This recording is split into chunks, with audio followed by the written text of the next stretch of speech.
show you how I make everything just fade away. Cause she's like sex, drugs, cocaine, body so insane. Jealous of the clothing that she wears up on that tight frame. All game, no shame, baby came here to play. I feel like an addict cause she's sex, drugs, cocaine.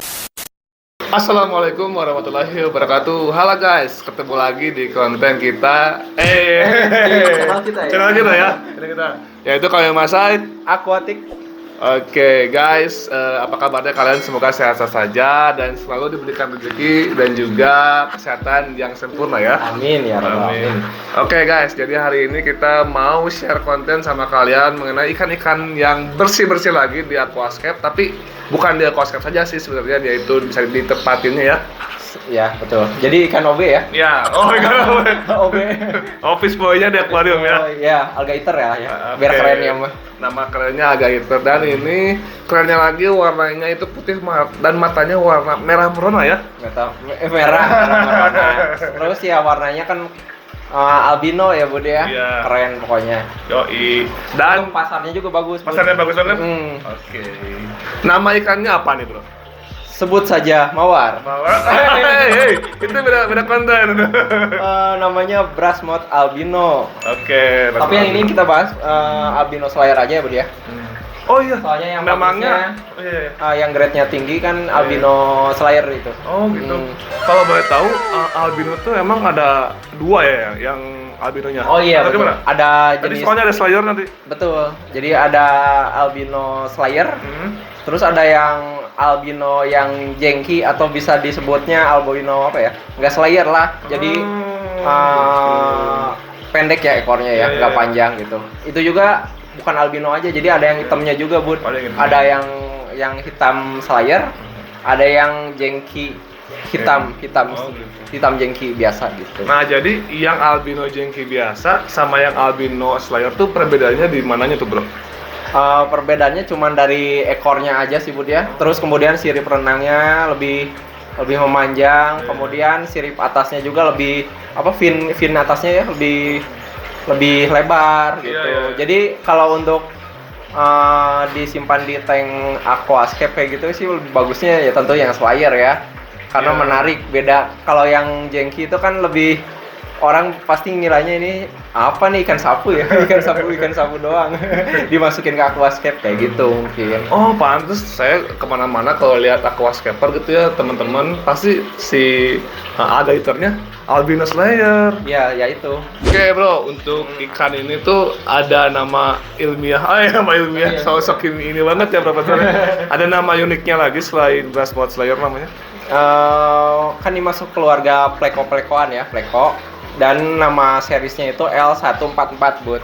Ya, kalau yang ikan sapu yang besar itu ya yang Iya. biasa kita temui di sungai-sungai, terus di selokan kayak gitu ya. Itu nama masuknya common pleko Bud. Sebenarnya itu juga masuk pleko, cuman masuk nama jenisnya itu common pleko. Tapi seriesnya saya lupa lagi kalau itu L berapa gitu. Ya. Dikira HP bro, series bro. Iya, nggak tahu emang dari sadanya Bud gitu. Seriesnya beda ya. Nah, berarti ciri-ciri si albino slayer itu dari segi sirip sama ekornya beda ya sama yang albino Iya, biasa. iya, lebih menarik lah. Jadi nggak dikira ikan sapu sungai atau selokan. Iya. Nah, kalau si albino slayer ini bro, dari mana sih mereka tuh aslinya? Kalau albino ini pleko ya. Iya. Pleko tuh kalau nggak salah Amerika Selatan ya, Bud. Amerika Selatan. Asli sana gitu. Dan alhamdulillah Indonesia sudah bisa membudidayakan semuanya ya di sini. Ya betul. Sebenarnya masih banyak lagi ya jenis-jenis pleko-plekoan itu ya. Nanti kalau teman-teman mau kita bahas tentang jenis-jenis pleko, boleh lah di komennya, nanti kita bakal bahas. Oke. Gitu. Jadi stay tune terus di channel kita ya kayak Mas Aiko. Karena di pleko juga ada strata tertingginya Bud ya. Oh, ada yang tinggi lagi ya? Ada, itu pleko apa? Yang zebra L46. Oh. Wah, itu Oh, sultan. itu yang mahal ya? Betul. Kita juga pernah sempat jual beberapa kali kan itu. Cuman sekarang si ikannya lagi kosong, jadi kita belum jual lagi Gitu. Ya. Tapi nanti kita bakal review ya. Iya, bakal. Jenis-jenis itulah ya, pleko-plekoan. Oke, untuk si Corydoras albino slayer ini dikasih makannya apa sih, Bro? Kalau albino slayer itu makanannya itu biasa ya Bud ya. kalau kita taruh di tempat yang banyak lumut, nanti dia secara alami ya makanin lumut gitu, Bud. Kalau keadaannya nggak banyak lumut ya nanti kita bisa kasih makan pelet ya. Kemudian makan, kalau di aquascape sih apa aja ya dimakan ya. Oh gitu. Tapi kalau tanaman enggak aman sih, Aman ikan ya? ini aman sekali. Malah membersihkan si alga di tanaman nggak sih? Iya, Oh, kayak gitu fungsinya. Kan dia alga eater gitu, Bu. Iya. Oke, jadi kalau misalkan kalian pengen masukin apa sih namanya, albino slayer ini ke aquascape pasti aman ya. Aman sekali. Nggak Kalau mengganggu misalkan ikan lain ya. juga. Nah, kalau misalkan pengen ke akuarium bisa nggak sih? Bukan aquascape aja gitu. Tentu bisa. Jadi sebagai tank mate gitu ya. Iya. Bisa banget. Karena ukurannya juga kan nggak terlalu bisa besar banget ya. Cuman paling besar itu sekitar 15 cm lah, itu udah maksimal banget sih untuk indukan. Gitu. Oke. Oh, udah ngomongin indukan nih. Jadi kita boleh nih melipir ke budidaya? Boleh ya? banget. Ya. Oke. Tadi kan kita bahas Ya. tentang di tank untuk hobis ya. Iya, gitu betul. Nah, kalau untuk budidaya sendiri ini sulit gak sih, Bro? Untuk budidayanya ternyata nggak terlalu ribet banget ya kalau kita lihat dari proses-prosesnya. Mungkin dari yang tersulit itu di saat kita menjaga anaknya tuh sampai ke ukuran jual. Dari biasanya yang paling rentan itu dari ukuran 1 cm kurang sampai ke 1 in. Biasanya kalau ukuran udah 1 in ke atas, udah relatif aman sih ikannya gitu. Nah, kenapa dalam perawatan burayak ini susah, Bro? Rentan sih, Bud ya. Ikannya emang rentan dengan perubahan air yang terlalu signifikan gitu, Bud. Kita ganti air terlalu sering, bermasalah juga. Kemudian dari pakannya yang terlalu banyak lemak ya, lemaknya tinggi, bermasalah juga gitu. Jadi kita harus cari cara lah biar si ikan itu survive sampai ukuran jual ya 1 in itu 1 in up. Oke, nah tadi kan kalau untuk makan nih ya, kasih makannya kan untuk albino slayer ini kan transport albino slayer kan kalau di aquascape dia itu kan dikasihnya ya kalau nggak ada banget ya di situ ya yang breedernya yang kipernya kasih gitu. Ya, nah kalau untuk budidaya sendiri ada makanan khususnya nggak sih? Kalau budidaya ya tentu kan untuk budidaya mah berarti kita harus gimana caranya si ikan itu biar cepat telur ya, Bud ya. Biasanya kalau di breed ya tentu pakai ini ya, cacing ya, Bud ya. Cacing sutra. Kemudian bisa diselingin sama sayuran. Sayurannya bisa pakai timun atau pakai selada kayak gitu. Oh, beli pakai sayur juga bisa ya? Ya bisa, tapi ya harus direbus dulu, soalnya terlalu keras ya. Gitu. Oh gitu. Sawi juga bisa. Sawi bisa juga ya? Bisa, gitu. Oke, nah jadi cari makannya, cari makan, kasih makannya seperti biasa ya. Ya. Nah kalau untuk proses bertelurnya mereka tuh seperti apa dan berapa telur mereka sekali bertelurnya gitu? Kalau telurnya itu ya tentu pakai media dulu, Bud ya. Kalau ikan beras mode ini pakai media, Bud, untuk dia bertelurnya. Medianya itu yaitu pakai bisa paralon ya, paralon tapi yang ujungnya udah ditutup. Atau bisa juga pakai bambu ya. Bambu yang ujungnya udah ketutup juga. Jadi semacam udah kayak kayak hong atau gua gitu ya. Nanti biasanya kalau kita beli misalnya sepasang gitu ya, si jantan itu biasanya kalau udah dekat-dekat ke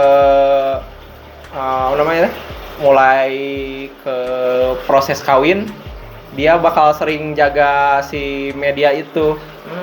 Si media ya kayak misalnya pakai tadi paralon kayak gitu ya, dia bakal lebih sering banyak di dalam untuk jaga jaga sarangnya. Karena dia bakal bersih-bersih terus di situ untuk sarangnya. Ya. Jadi ciri-ciri mau persalinan itu mereka berkawin itu persawinnya sering-sering di tempat hong itu ya, atau si jantan itu. Kalau betinanya biasanya sering di luar. Kalau untuk kebalik ya? Iya, kebalikannya. Yang jaga rumahnya jantannya. Setelah itu ya kemudian kalau betinanya kelihatannya kalau udah siap itu ya tentu perutnya besar sih, Bud ya. Udah gendong telur itu besar banget. Kelihatan banget pokoknya dari bentuk fisiknya juga kalau misalnya si betina udah isi telur itu. biasanya kalau udah kelihatan udah sampai besar gitu nggak akan terlalu lama lah. Beberapa hari kemudian juga biasanya udah keluar telurnya. Ya. Nanti telurnya keluar itu biasanya di dekat-dekat sarangnya, Bud. Oh gitu. Iya, keluar dari situ, kemudian sama si jantan nanti didorong si telur itu, dimasukin ke yang tadi rumah itu, yang udah media itu, nanti dimasukin dan terus kemudian si telur itu dijaga sama si jantan. Betinanya udah aja nggak ngejaga. Oh gitu ya. Iya.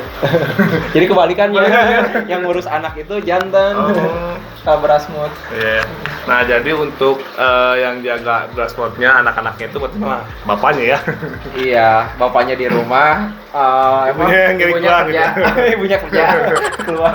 Oke, setelah itu sudah dispermakan dan lain-lain, nah itu Ya. proses penetasannya berapa hari sih, Bro?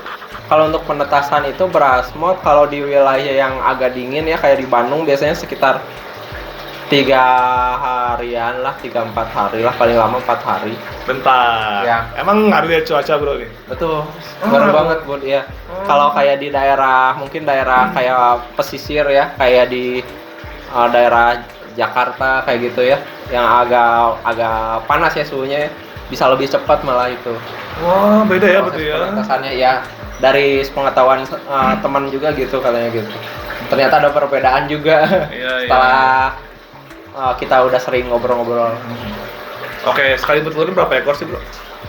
Sekali telur itu kalau ukurannya udah induk banget ya Bud ya, bisa banyak 500. Wow, mantap, gokil. Betul, bisa banyak pokoknya. Banyak banget ya. Nah, setelah mereka tuh menetas sampai perawatan mereka tuh siap jual itu bener-bener tantangan berarti, Bro ya? Ya, tantangannya di situ ya Bud ya.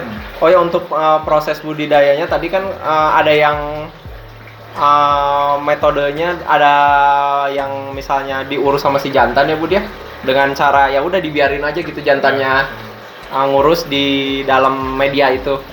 Ada juga yang satu lagi itu kalau telurnya udah keluar ya Bud ya, diambil, kita masukin, diambangin di saringan santan gitu Bud. Jadi kita yang ngurusi si telur itu, si anaknya gitu? ya. Oh, itu bisa juga, Bro ya? Itu bisa juga. Ya kita harus siapin ini juga akuarium untuk penetasannya berarti kalau gitu ya. Nah, jadi kalau gitu aman nggak sih kalau kita narik telur dari air gitu kan? Takutnya ya malah telurnya busuk atau gimana gitu ya? Aman sih Bud ya, relatif aman sih. Asal jangan sampai kering aja ya mungkin ya. Iya. Ya, masih aman. Jadi bisa dipindahin dengan itu. Kenapa harus dipindahin Bud ya? Mungkin biar cepat lagi produksi itu. Oh iya. Karena kalau misalnya diurus sama si jantannya ya, malah jadi lama, nanti kan nggak kawin lagi ya. Iya, Sambil iya. kalau ngurus biasanya sampai ukuran agak besar itu. Oh. Iya, jadi lama lagi ada jedanya lagi untuk kekawinnya. Kalau misalnya kita urus, biasanya beberapa minggu lagi dia bisa kawin lagi, bertelur lagi gitu, biar cepat aja. Oke, Gitu. jadi Ya. ini masuk triks juga ya buat teman-teman yang pengen mencoba Nah, budidaya Brasmod Slayer. Jadi kalian kalau udah sampai telur, angkat aja ya telurnya. Nah itu betul, jadi kayak gitu caranya. Jadi kita harus mempersiapkan akuarium banyak juga ya buat penetasan telurnya gitu ya. Harusnya ya nyediain biar setiap akuarium bisa kita kasih tanggal lah ya untuk Ya, ininya ya. penetasannya. Akuariumnya nggak usah terlalu besar ya, kalau untuk penetasan cukup sih. Nanti paling kalau ukurannya udah agak besar mungkin bisa dipecah-pecah Oke, lagi Bud ya, siap, biar siap. cepat pertumbuhannya gitu. Oke. Oh, jadi intinya tetap harus disortir juga ya untuk pembesarannya ya. Iya betul, jadi pisah-pisah lagi. Kalau untuk pembesaran kan pasti nanti kan ikannya nggak mungkin Ya, ya. stagnan di ukuran segitu aja ya. Ya, ya. Pasti ya bakal besar. Biar cepat ya itu, biar nggak kalah makan juga Bud. Harus dipisah-pisah, dipecah-pecah lagi lah gitu. Oke. Baru tahu saya guys. Ini sepertinya bukan rahasia umum ya. Bukan, bukannya juga sih. Ya. Ya. Oke, setelah mereka menetas, nah itu dari umur seminggu sampai siap jual tuh apa aja pakannya, terus perawatannya seperti apa? Untuk burayak Ibu ya. Ya. Kalau burayak itu pakannya bisa kita kasih pelet juga Bud, bisa ya. Pelet tenggelam ya, kayak Fengli yang tenggelam bisa. Kemudian pakai sayur tentunya ya. Yang tadi sama masih pakai timun, bisa pakai sawi, pakai bayam, pakai sawi, boleh lah direbus dulu aja, soalnya kan ikannya masih kecil juga ya, nggak kuat gitu. Jadi untuk anakan itu kita harus benar-benar apa namanya, maintenance-nya harus benar-benar inilah, benar Harus serius ya. Serius ya, benar. Jangan setengah-setengah, soalnya ini yang paling sulitnya di situ, Bud. Rentannya itu rentan bloating, Bud. Oh gitu. Iya. Apalagi kalau kita kasih cacing terlalu kebanyakan malah jadi bloating, Bud. Ya itu masalahnya. Ya di situ ya. Iya. Malah ngasih makan banyak juga itu nggak baik bro ya. Nggak betul artinya ya. Jadi harus dikombinasi lah si cacing itu, biar ya pertumbuhannya tentunya cacingnya. Si cacing itu terus kemudian pakai sayurannya yaitu buat apa namanya, ngelancarin apa namanya teh, pencernaannya. Ya kombinasiin aja lah pokoknya pakannya gitu. Ya. Jadi intinya kalian tuh harus terus mencoba try and error ya. Dan nanti kalian bisa nemuin gimana caranya untuk memperbesar perawatannya dari broyak sampai siap jual ya bro ya. Nah itu betul. Oke, nah untuk siap jualnya ini mereka tuh di umur berapa bulan sih bro, dan berapa panjangnya? Panjangnya, ukurannya. Ya, oh iya ukurannya. Maksudnya bukan panjang dari ukuran dia ya. Ukurannya itu biasanya sein badan lah ya. Iya, iya. Sein badan, ukuran cukup untuk ekspor nerima ukuran segitu. Dan ukuran segitu juga udah kebilangnya kan aman ya. Ya, ya. Untuk dikirim kemana-mana juga udah aman lah. Gitu. Berarti kalian udah enjoy banget tuh. Petaninya tuh udah mulai nggak pusing lagi tuh, ukuran 2,5 cm berarti ya? Ya, ukuran segitu. Udah enak lah untuk kita bisa pecah-pecah, dimasukin untuk apa, ukuran untuk jual ke toko-toko juga segitu udah aman sih. Aman ya? Iya. Oke, nah tadi Novas sempat bilang ekspor nih ya. Emang ikannya diekspor bro ya untuk pasarnya itu? Ya, sebenarnya udah lama sih ini ikan, udah ikan jadul ya termasuknya. Udah lama Bud. Emang pangsanya banyaknya untuk ekspor ya. Beras mot ini, si ikan sapu ini. Tapi kalau untuk di Indonesia sendiri gimana nih bro, si beras mot ini? Untuk di pasaran lokal gitu. Yes. Untuk di pasaran lokal juga sekarang udah ramai ya Bud ya. Karena apa namanya? Aquascape kan semakin banyak peminatnya. Ya, sekarang semakin mendunia banyak, lagi ya. Betul. Jadi banyak yang pakai juga karena ya itu sebagai si ikan alligator fungsinya. Wow, jadi pemasarannya selain diekspor juga di lokal juga mereka alhamdulillah ya laku ya. Alhamdulillah. Jadi nggak sulit lah untuk penjualan untuk ikan beras mot ini. Iya. Malah udah masuk ke toko-toko juga ya di Indonesia sendiri ya. Udah banyak, betul. Nggak sulit, enak lah enak jualnya. Ya? Nah, kalau untuk si ikan beras mot saya ini bro, ada nggak sih? Dulu pernah ngebit juga nggak sih Nova?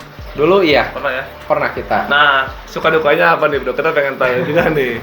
Kalau dukanya ya, Kalau dukanya itu banyak sih ya.